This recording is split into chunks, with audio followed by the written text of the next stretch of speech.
주로 광 팔아서 먹고 삽니다. 사람들이 굉장히 헷갈려 할 텐데 열과 광으로는 태양 덕분에 먹고 사시는 분들. 툭 튀어나와. 아인슈타인이 상대성 이론으로 유명하지만 이 과로 노벨상을 받았다는 거 아십니까? 모래를 갖다 이렇게 뿌려놓으면 태양 전지가 에너지 문제는 거의 다 해결됐을 것 같은데 특별하게 또 바꿔줘야 된다는 거죠. 그 산소가 나와서 산소가 어디로 가요? 이산화탄소로 가죠. 이산화탄소로 가죠. 근데 사실 CO2가 없으면 인간이 못 살죠. 예보는 기상과학을 통한 예측으로 말 그대로 불확실성을 가지고 있습니다. 그럼 다른 과학 분야는 어떨까요? 전직 30년 기상청 출입 기자가 기상과학자와 기상청에 놀러온 과학자를 만나 이야기를 나눠봅니다. 어서 오십시오. 아이고, 안녕하세요. 예, 안녕하세요. 예. 어서 오십시오. 제가 해드리면. 그렇군요. 정 박사님 또 나오셨네요. 그 예보국장이고요. 네. 석 박사님은 기상청에 놀러 왔다 이러니까 저 사람 강의도 안 하고 연구도 안 하고 놀러 다니는 것 같은데 전체적으로 보면 다 연결이 잘 되어 있습니다. 그래서 엄부차 왔다 이렇게 보면 되겠습니다. 두 분은 공통점이 있으신 것 같아요. 저잣말로 하면 태양 덕분에 먹고 사시는 분들. 맞습니다. 네. 점잖게 표현하면 태양 에너지를 연구하시는 분들이시죠. 기상하고는 그냥 1:1 관계죠. 네. 지구 대기 운동의 근원적인 에너지가 태양으로부터 오는 거고 태양의 에너지를 재분배하는 과정에서 기상현상이 일어나고 우리가 매일 볼 수 있는 바람이 불고 비가 오고 하는 것들도 다 태양 에너지가 이제 근간이 되기 때문에 태양은 뭐 뗄래야 뗄 수 없는. 저는 그 태양 에너지라고 이야기하지만 그 중에서도 주로 광 팔아서 먹고 삽니다. 제가 알고 있는 그 광은 아니신 거죠? 유사한 빛광자를 쓰고 있는 게 맞습니다. 전 지구적으로 보면 태양 에너지라고 통칭하지만 태양 에너지는 크게 열 에너지와 광 에너지로 이렇게 나눠지가 있고 이제 기상학자님께서 관심 있는 분야는 열 에너지고 저희는 열보다는 광 에너지를 주로 이제 유효한 에너지로 이렇게 바꾸어서 경우에 따라서 그것이 또 열로 변환되기도 하고 또 뭐 다른 에너지를 쓰기도 하는 그런 일을 하고 있다 이런 측면에서 연결이 되지만 또 약간은 다른 그런 부분이 있습니다. 완전히 분야가 바뀌어요. 거기서 열과 그다음에 광으로요. 사람들이 굉장히 헷갈려 할 텐데 열과 광으로는. 그러니까요. 지붕 위에 올라가 있는 태양전지를 대부분 태양열 발전이라 이러는데 완전히 다른 원리뿐만 아니라 물질도 다르고. 그럼요. 그런 거죠. 태양의 열이라고 하는 건 기상에서 굉장히 중요해요. 태양 에너지 전자기파로 와서 분자의 일종의 활동을 증가시켜 주잖아요. 그렇죠. 결국은 기온이 올라간다는 이야기니까 사실 그게 열로 변환된다는 이야기인 거고 그게 바로 이제 기상학의 가장 핵심이 되는 에너지 원이 되는 거고. 오늘처럼 이렇게 맑은 날. 네, 맑은 날은 우리 따뜻하잖아요. 태양 그렇죠? 이제 그런 것들 이야기하는 거고요. 그리고 석 박사님도 그걸 또 에너지를 바꿔주네요. 진동을 가지고 그 분자 내부 속에 있는 전자를 광으로 이렇게 에너지화 시키는 그러니까 밑에 있는 전자를 상층으로 올려서 뭐 넓은 의미로 보면 우리가 그 위치 에너지라고 이야기하는 거하고 따지고 보면 똑같은데 단지 전자를 가지고 위치 에너지를 이용하는 거니까 우리 거시적으로 보면 약간 다를 수는 있죠. 그렇죠. 그렇지만은 그 자체가 넓은 의미로 보면 똑같은 에너지입니다. 시골에 보면 그 전에 태양열 발전소라고 해서 지붕 위에 이렇게 설치되어 있고 했었거든요. 근데 요즘은 이제 태양 전지 패널 많이 있고요. 그 태양열하고 태양열 발전, 태양 전지 좀 헷갈리거든요. 어떻게 다른 거예요? 제가 뭐 전문가로서 자리 차지하고 있으니까 조금 더 좀 정확하게 태양열 발전 우리가 가정에 쓰는 것은 발전도 아니고 그다음에 태양열은 맞죠. 태양열 발전은 그야말로 발전소가 만들어져야 돼요. 화력발전소는 에너지가 우리 석탄이라든지 석유라는 것이 이런 것을 하는데 태양열 발전소는 그 열을 데우는 것을 태양열로 한다는 거, 그 차이고 그래서 지붕 위에는 그 우리가 발전시설이 없기 때문에 태양열 발전은 완전히 틀린 이야기고요. 발전기가 아니군요, 그건. 그 다음에 발전이라는 용이 들어오면 태양광 발전이 돼요. 태양광은 수력발전과 똑같죠. 댐 위에 태양열이 수증기를 증발시켜서 이렇게 구름을 올라가면 위치 에너지 올라가잖아요. 그것을 막아놨다가 이제 물이 밑으로 내려가는 힘이 결국은 이 발전기를 돌리는 힘이 되는데 분자 속에 우리 눈에 안 보이는 그 전자를 네. 광의로 탁 때려서 아, 너 올라가. 툭 튀어나와. 탁 튀어나와서 올라가.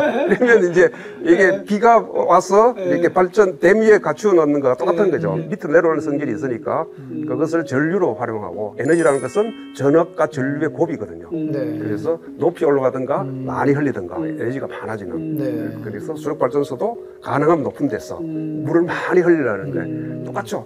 이게 우리가 쓰고 있는 태양 전지 자체도 결국은 빛을 강하게 쪼여주면 전자가 높이 많이 올라가고 그리고 전류가 높아질 수 있는 거죠. 그러면 그 에너지가 따지고 큰 거죠. 저도 그러면 한 유식한 자랑 좀 해볼까요? 석 교수님이 지금 말씀하신 것이 광전 효과가 맞습니다. 맞나요? 예, 예. 광전 효과를 하세요. 1839년에 프랑스에 에드몽 베크렐이라는 과학자가 있었습니다. 그 과학자가 이제 광전 효과라는 것을 발견을 했고요. 지금 석 교수님이 말씀하셨던 그거를 무려 아인슈타인이 1905년에 이론으로 만들었어요. 아인슈타인이 상대성 이론으로 유명하지만 이 광전 효과로 노벨상을 받았다는 거 아십니까? 유식 자랑 좀 했습니다. 사실 광전 효과가 태양광 발전뿐만이 아니라 뭐 이런 일상생활에도 많이 쓰이지 않나요? 광전? 지금 광과 전류가 움직이는 디바이스라 그럴까 아니면 산업이라 그럴까 네. 어떤 대부분 다 그 효과를 이용하는 거예요. 디스플레이 만들어지는 거 있잖아요. 네. 우리가 네. 그것들도 기본 원리는 전류를 흘려서 광이 만들어지는 거니까요. 약간은 다를 수 있지만은 그 넓은 의미는 똑같은 거죠. 아, 백열전구는 이게 뜨겁잖아요. 그거는 이제 열에서 빛이 나오는 거고 지금 LED나 이런 거는 지금 말씀하신 대로 광전 효과로 직접 이제 전류를 흘려서 네. 이제 마이너스 전극과 플러스 전극이 재결합을 시키면 이제 빛 에너지로 나오는 이제 그걸 이용하는 거죠. 좀 신기해요. 어떻게 그 분자상에 그쵸 전자가 이게 플러스 마이너스가 있고 전하가 있고 이 마이너스 전기가 있고 이게 또 분리가 되기도 하고 광전 효과가 그건데 그죠? 네. 보통 이게 우리 알코올 측정하는데도 광전 효과를 사용한다면서요. 전류 문제니까. 음주운전 측정기요? 음주운전도. 예. 음주가 들어가면 그 일종의 전류 마이너스가 튀어나오는 게 다르대요. 음주량에 따라. 네. 그렇게 해서 전류량을 측정해서 음주량을 측정한다면서요. 그러면 광전 효과를 가지고 태양광 전지를 만드는 건가요? 맞습니다. 예. 비달갱이를 그 물질에다가 비추면 모든 물질들은 다 이렇게 자극을 받아서 될 수는 있어요. 그런데 태양 전지라는 것은 자극받은 전지가 외부 회로로 아무 방해를 안 받고 높은 효율로 빠져나올 수 있게 특별한 물질과 특별한 장치 형태로 만들어졌던 것이다. 이렇게 보면 되겠어요. 저희 집에 베란다에 패널을 설치를 해서 아, 그러세요? 예. 오, 저도 전지 친환경적으로 생산자입니다. 전기 생산자. 그럼 저희 집에 있는 그 패널은 어떤 물질로 만드는 걸까요? 지금 현재 우리 시중에서 볼 수 있는 대부분의 태양전지는 그 우리 휴대폰에서 많이 사용하고 있는 그 실리콘 반도체 물질로 사용하고 있습니다. 실리콘이라 하면 규소가 맞습니다. 예. 원소인가요? 모래에서 채취할 수 모래의 있는? 주 성분이죠. 모래는 아니고. 그러면 모래를 갖다 이렇게 뿌려놓으면은 태양 전지가 예, 그렇으면 참 우리가 에너지 문제는 거의 다 해결됐을 것 같은데 네. 불행하게도 네. 우리가 자연적으로 얻어지는 물질을 가지고 태양전지를 만들 수 있는 경우는 극히 있을 수가 없다. 네. 대부분은 그것을 인공적으로 가공을 하는 건데 실리콘은 규소의 주 성분은 맞지만은 그것이 자체가 아니다는 거죠. 그래서 우리가 살고 있는 이 지구 모든 원소 물질들은 화합물이라 그러고 우리가 유용하게 사용하기 위해서는 특별하게 또 바꿔줘야 된다는 거죠. 그러니까 우리 지구에 구성되어 있는 모든 물질의 대부분은 산소가 붙어 있어요. 산소. 그러니까 산화가 돼 있다 이런 건데 그래서 가장 큰 많은 원소가 산소죠. 철이 녹이 쓴 것도 그게 맞습니다. 산소가 붙어서 이렇게 빨갛게 그러니까 되는 거죠. 규소가 녹이 쓰는 거가 모래다 이런. 그게 모래군요. 그러니까 녹이 썰어서는 사용을 못해. 그렇습니다. 산소를 떼어내요. 산소를 떼어내야 되죠. 그러니까 산소를 떼어내는 과정에서 통상의 방법은 안 되고 산소가 되게 좋아하는 물질을 거기다가 접합을 시키게 돼요. 그 포스크에 가면 하는 원리하고 거의 똑같아요. 철 광석도 규소하고 똑같거든요. 산소가 많이 붙어 있으니까 그것을 제거하기 위해서 코크스라든지 뭐 석탄이라든지 이걸 가지고 서로 접촉이 잘 되도록 해서 온도를 올리면 이제 그 탄소가 산소를 되게 좋아하니까 그렇죠. 예? 네. 규소에 있는 산소를 가져가고 네네. 규산은 규소가 되는 거죠. 그럼 그 산소가 나와서 산소가 어디로 가요? 이산화탄소로. 그러니까요. 이산화탄소로 가죠. 탄소를 좋아하면 거기서 이산화탄소가 그렇죠. 이산화탄소가 문제지.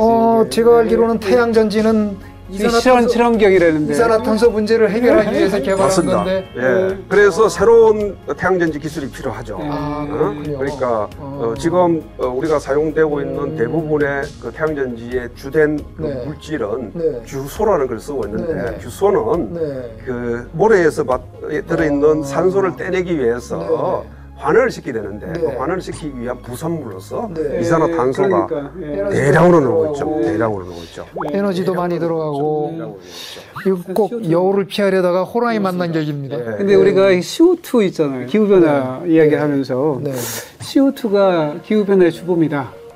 라고 이야기하는데 사실 CO2가 없으면 인간이 못 살죠. 예를 들면 이제 그 CO2가 굉장히 차 있는 행성이 금성이잖아요. 네. 금성은 주로 CO2 대기 형태로 되어 있으니까.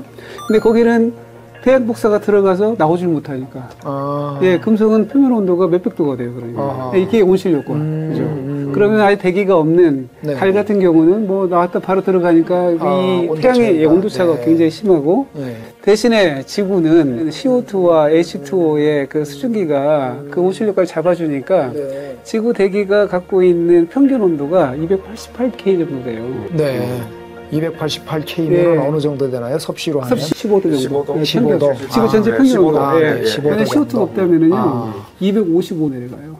절대 온도 K로. 예, 그러면 마이너스가 되면 평균 온도가. 예. 못 살죠, 인간이 그러면. 가장 추운 겨울 예. 한국으로 하면 가장 추운 겨울이 늘 그런 온도가 돼요. 그래서 네. 온실 효과가 주범이 아니라 현재 온실 효과로 인간이 살아났는데 네. 온실 효과가 더 증하는 것이 문제가 네. 되는 거죠. 그래서 CO2가 주범이 아니라 인간의 활동에서 나오는 CO2가 주범이 되는 거죠. 균형을 이제 깨어지게 하는 게 기후도 기상도 결국은 어떤 절대적인 것보다도 예. 어떤 변화의 폭. 이 폭이 굉장히 넓으시네요. 예. 폭이 중요합니다. 맞습니다. 예. 그런데 뭐 이산화탄소는 뭐 아까 부산물로서 부작용도 있지만은 이산화탄소 없으면 우리가 식물이 자랄 수 없고 식물의 영양소인데 못 자라죠. 식물이 없으면 우리가 이게 영향을 얻을 수가 없죠. 태양 에너지가 기후 변화도 일으키지만은 근본적으로 광합성의 에너지 원천이라는 거예요. 역시 태양으로 먹고 사시는 먹고 사네. 분들이라 예. 태양에 대해서 해박하시군요. 근데 괜히 그리고 다시 태양전지 얘기로 좀 돌아가서요. 실리콘으로 만든 태양전지가 이제 태양빛을 받으면 그 광이 전자를 작동시켜서 이제 전기가 생산이 되는 건데 그러면 광이 좋아야 되겠네요. 그렇습니다. 태양의 질이. 네. 예. 우리가 이제 그 태양에서 지구로 보내는 그 양은 네. 일정하거든요. 네네. 단지 지구 환경이 뭐 구름이 많이 낀다든가 네네네. 그다음에 어. 태양하고 네. 받는 각도가 아. 다른 지역에 있다든가 네네. 이럴 뿐이지 아. 그래서 예측 가능합니다. 네. 태양전지를 가지고 어. 에너지를 우리가 유용하게 만들 수 있는 양이 얼마인지를 일정한데 이게 이제 기후의 기상의 변화에 따라서 분포가 다이나믹하게 다이나믹하게 변하죠. 사실 위도의 문제는 아까 말씀하셨던 대로 어쩔 수 없는 부분이고요. 아, 네. 태양 에너지를 보면 에너지가 입사한 입사 각도에 남쪽에 있을 때 고도가 이 태양 에너지의 질을 좌우할 거 아니에요. 그 기상이 없다면. 네. 그럼 우리는 한 30m 위치를 하고 있으니까 여하튼 입사각은 뭐 항상 일정한 부분이고 계절에 따라 다른 부분이 있을 뿐이고요. 그럼 우리나라의 태양의 질은 어떤가요? 예, 그 태양의 에너지가 들어오는 에너지 차단 부분들에 대한 영향이 주로 사실 수증기에 의한 영향들입니다. 보통 태양 에너지는 스펙트럼이 쭉 있으면 가시광선역에서 에너지가 가장 많잖아요. 네. 한 0.3에서 0.7 정도가 될 텐데 네. 그러면 들어올 때 가장 많이 흡수하고 반사하는 것이 구름입니다. 아, 네. 예. 그러니까 H2O에서 반사가 되고 흡수가 되기 때문에 구름의 양이 많아지는 때는 아무래도 태양 발전을 하는데 이런 분포의 차이가 굉장히 많이 가져오겠죠. 그래서 여름 장마철에는 좀 불안전하지 않겠습니까? 여튼 그래서 폭이 굉장히 심하다. 좀 말씀드릴 수가 있겠습니다. 예. 저희 집에 보면 이렇게 비스듬하게 설치를 해놓고 가시더라고요. 예, 그 태양이 이제 보통 동쪽에서 서쪽으로 이렇게 계속 이렇게 움직이잖아요. 그런데 평균적으로 보면 설치해놓는 그 각도가 남쪽에 가장 있을 태양이 직사광선으로 가장 제일 많을 것서 그렇게 결정했을 겁니다. 네, 저는 혹시 새가 똥을 싸면 그거 이렇게 흘러내리기 편하라고. 자기들 생각에 그럴 수도 있겠네요. 그렇군요. 가장 좋은 건 태양을 따라가는 게 최고로 좋은 거죠. 그거 참 좋은 방법이에요. 자동으로. 네. 그럼 지금 말씀하셨듯이 이제 구름이 가린다든가 또는 광의 각도가 이렇게 비스듬하게 들어온다든가 이렇다 하더라도 효율이 떨어지지 않는 그런 태양 전지는 나올 수 없나요? 오히려 효율이 더 좋아질 수도 있는 그런 태양전지가 있으면 좋겠죠. 네. 그것을 저희가 사실 하고 있습니다. 발음하기가 어려운데 그런 이름을 쓰고 있고 스카이가 들어가서 하늘과 관련된 용어인가 재밌네. 그럴 수도 있겠네. 했었습니다. 하늘에 태양이 있으니까. 날씨에 따라 굉장히 달라지잖아요. 그러면 이렇게 두 가지를 합치면 요즘 유행하는 말로 하이브리드. 물질도 하이브리드고 그다음에 구조도 하이브리드고 무기, 유기 하이브리드 이종적합 태양전지다. 옷에다가 이렇게 뿌리면 그럼 스스로 다니는 발전소네. 투명망토? 네, 투명망토. 글쎄 뭐 투명망토는 제 분야 아니라 잘 모르겠고요. 이렇게 한국기록 아닌가요? 핏반처럼. 꼭 기록같이 가능성이 있다 이렇게는 보고는 있습니다. 네, 또 다른 과학자분의 기상청 방문을 기대하시는 분은 기상청 유튜버 좋아요. 함께 해주세요.